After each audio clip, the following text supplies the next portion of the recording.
Aujourd'hui, mes amis, nous allons parler du mariage. Mais je vais vous parler du mariage sur une autre dimension. Écoutons le texte de l'Évangile de l'an 2000 et par la suite, je vais vous faire un parallèle avec le mariage que nous avons avec l'éternité, avec Dieu. Le mariage des fils et filles du royaume. La notion qui est importante ici, c'est de comprendre que tout ce qui se passe sur le plan visible a son origine dans l'invisible. Alors, le mariage que nous voyons sur le plan visible est d'abord et avant tout inscrit dans le plan invisible. Suivons cette logique-là tout au cours du texte que je vais vous lire. Le mariage chrétien est autre chose qu'une cérémonie religieuse. La cérémonie religieuse manifeste seulement, aux yeux de tous, le secret de deux êtres qui veulent cheminer ensemble dans la vie et devenir un en fondant un foyer. Le mariage chrétien appelle sur les époux qui vont s'unir la bénédiction du ciel. Il indique que les époux veulent s'entraider et cheminer ensemble pour atteindre Dieu.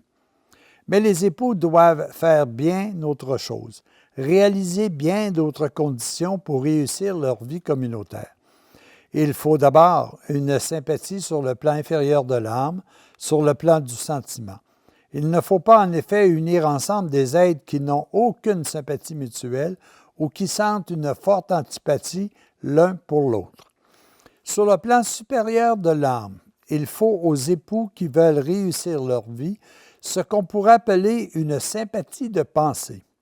Si les époux n'ont aucunement les mêmes façons d'envisager la vie, ils courent dans des directions opposées. Ils se préparent des heurts, des confusions et des oppositions fermes. S'ils n'ont pas la même façon d'envisager leurs relations mutuelles, l'éducation des enfants, le genre de travail à fournir, il y aura entre eux une source perpétuelle de mésentente. Pour s'unir ensemble avec succès, les époux ont besoin de partager des points de vue semblables, au moins sur les points importants. Montons maintenant plus haut. Dans la partie la plus élevée de l'âme, au plan de l'esprit, là encore, il faut que les époux cheminent vers le même but divin. Il faut que chacun recherche sincèrement la vérité divine. Là seulement, ils pourront se compléter, s'aider et s'éclairer mutuellement dans la recherche de la vérité, l'unique lampe capable d'illuminer leur vie.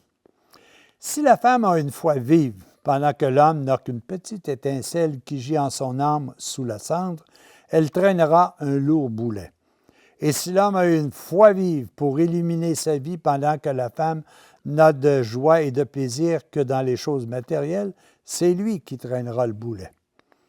Un mariage réussi doit donc se réaliser sur les trois plans, sur le plan physique, sur le plan de la pensée et sur le plan spirituel. Pour bien cheminer ensemble, les époux ont surtout besoin d'une immense compréhension mutuelle. Cette compréhension n'est possible que s'il y a un véritable amour entre les époux. C'est cet amour qui lui permettra de vaincre toutes les difficultés, de dissiper tous les nuages pour continuer ensemble, malgré toutes les épreuves et tous les obstacles, sur la route du sommet.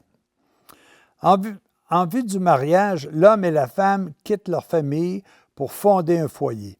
Ils deviennent une seule chair, comme nous dit Matthieu. Mais ils doivent devenir aussi une seule pensée et un seul esprit par la compréhension mutuelle et l'assistance de l'Esprit Saint. Celui qui regarde avec désir et convoitise la femme d'un autre a déjà commis l'adultère en son cœur. Et celui qui renvoie sa femme, excepté le cas d'immoralité, commet un adultère. Il ne faut pas séparer ce que Dieu a uni. En lisant ce texte, mes amis, il m'est venu la pensée suivante.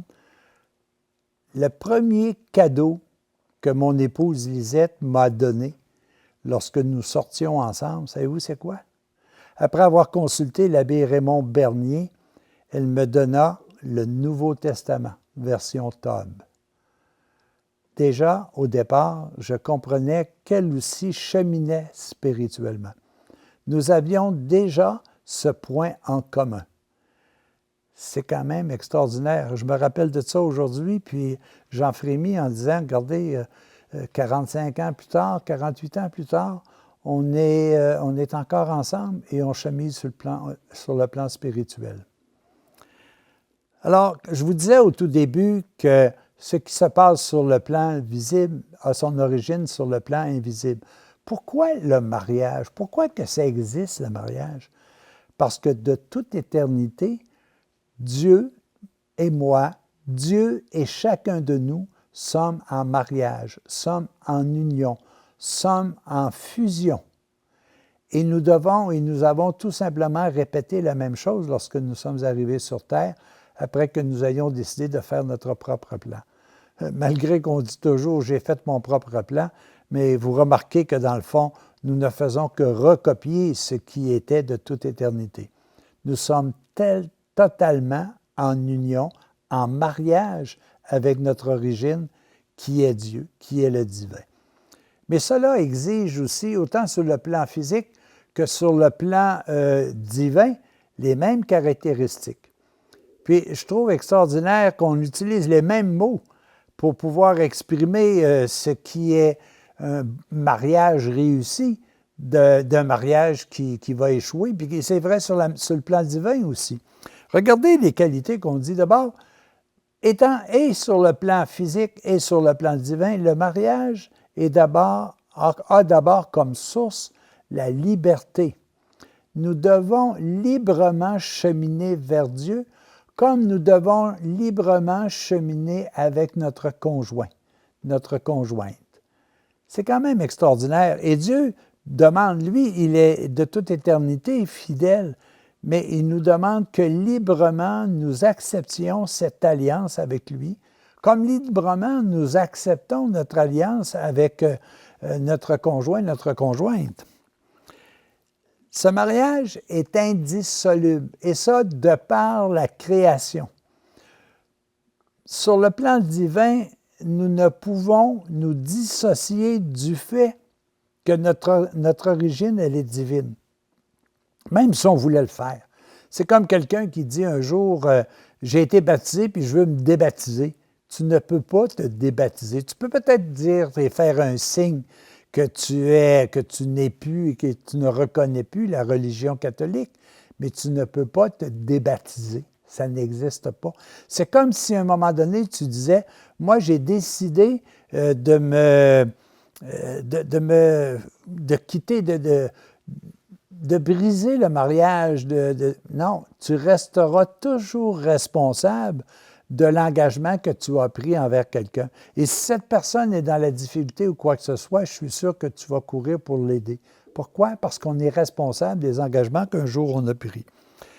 La notion de fidélité, elle est importante. Nous autres, on regarde ça sur le plan matériel, puis on dit, faut que tu sois fidèle à ton épouse, faut que tu sois fidèle à ton époux. Mais en réalité, depuis le commencement, il faut que l'on soit fidèle à Dieu, comme lui est fidèle à nous. Il n'a jamais commis d'adultère, Dieu.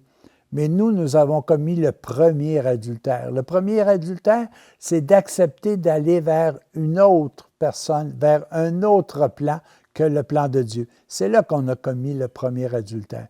Quand Dieu nous a créés, il nous a créés à son image, à sa ressemblance. Il a créé l'homme et la femme. Il l'a créé indissoluble. Et on a tout simplement commencé à disperser ça lorsqu'au paradis terrestre, Adam a demandé d'avoir une conjointe comme il le voyait chez ceux et celles qui l'entouraient. Et Dieu l'a mis dans un sommeil profond et s'est détaché de Ève, Adam, ou Adam s'est détaché de Ève. Mais dès le commencement, c'était une union. On le voit très bien dans un texte dans Catherine Emery. Finalement, c'est de la fécondité. On dit toujours que le mariage terrestre est réussi lorsqu'il y a fécondité. Mais sur le plan divin, c'est encore plus vrai. Si nous sommes mariés à Dieu, nous devons produire des actes d'amour, des actes de paix, des actes de joie. Ça, c'est reconnaître que nous sommes mariés avec le divin. Comme c'est reconnaître que nous sommes mariés sur le plan physique lorsque nous avons des enfants. Alors, voyez, il y a tellement de similitudes entre ce que l'on voit sur le plan physique dans un mariage que sur le plan invisible avec Dieu. Alors, est-ce que nous décidons aujourd'hui de véritablement réussir notre mariage? À chacun de nous de répondre. Et soyez sûrs d'une chose, Dieu est totalement marié avec nous. Est-ce que nous lui retournons cet même engagement? À nous de voir si nous sommes libres d'agir, à nous de voir si nous sommes conscients de cette indissolubilité de ce mariage. Qu'est-ce que nous sommes fidèles à notre premier mariage et est-ce que nous sommes féconds? À tous et à chacun, bon mariage.